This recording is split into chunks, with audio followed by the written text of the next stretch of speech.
All right, shalom, shalom. First and foremost, I'm going to give all honor, glory, and praises due to Yahweh, Ba'ashem, Yahweh Shai, Ba'ashem Rakakadash. I also want to give double honor to the elders and apostles at Great Millstone, teaching the truth and sincerity. Well, peace and salutation to the hopeful elect, whoever they may be. Coming out, the so-called Negroes, Latino, Hispanics, and Native American Indians. The true Israelites that's coming out there, the elect nation of Israel that the Lord is only dealing with. Okay, my brother Yawanathan just felt to do an edifying lesson through the Spirit, Lord willing it may be. On this wicked ass, this fucking Halloween shit. Fucking, I can't wait till you get in the house, man. This stuff. Like you say, you know what Jeremiah 5:2 says? Be not dismayed by the heathens. Basically, their customs are in vain. Roughly paraphrasing. But, nevertheless, this particular topic that I was going to get on was actually back to reincarnation, man.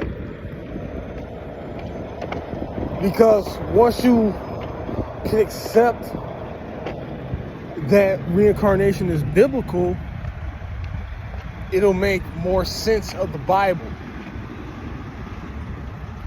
But yet, you got a lot of, Christians pushing that there is a place where you burn for eternity,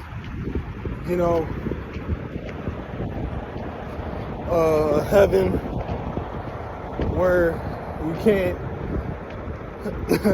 they always say you can't have sex in heaven, all that. First off, the kingdom of heaven is going to be on earth.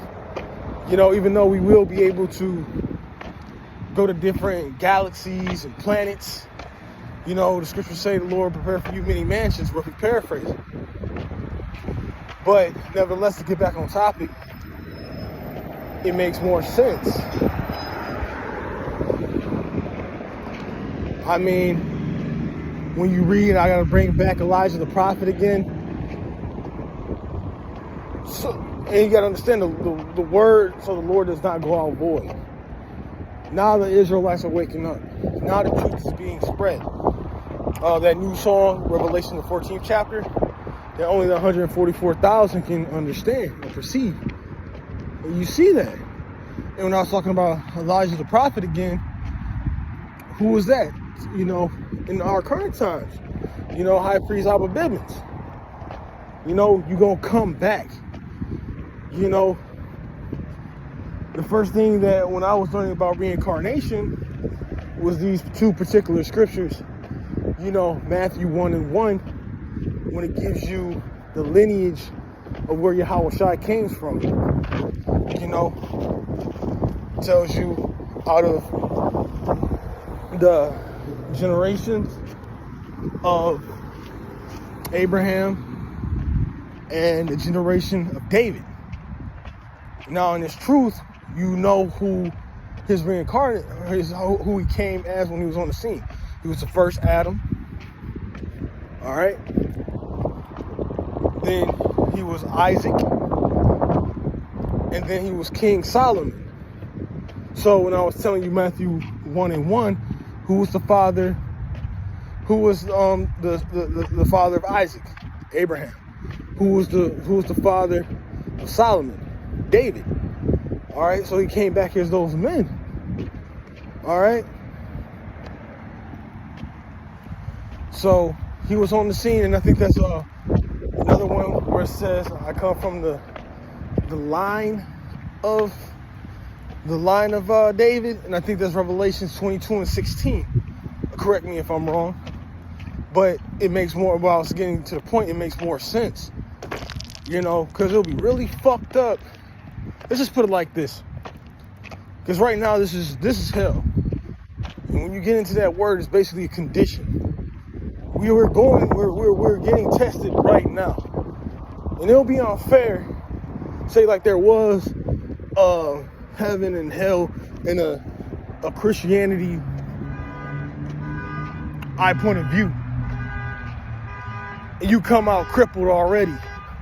So you got to suffer on here, then get judged. So you better be a good cripple, a cripple-lite. And that's not fair. But once you get into the scriptures and knowing that reincarnation is real, you will be like, oh, that is justified. It makes more sense. Okay, because when you look at it like that, because that's why sometimes you can't really feel sorry for people with infirmities and disabilities, because then you have to ask yourself, what did they do in a past life for them to end up in this situation right now? You know, being born paraplegic, so on and so forth. You know, but it makes way more sense, and that defeats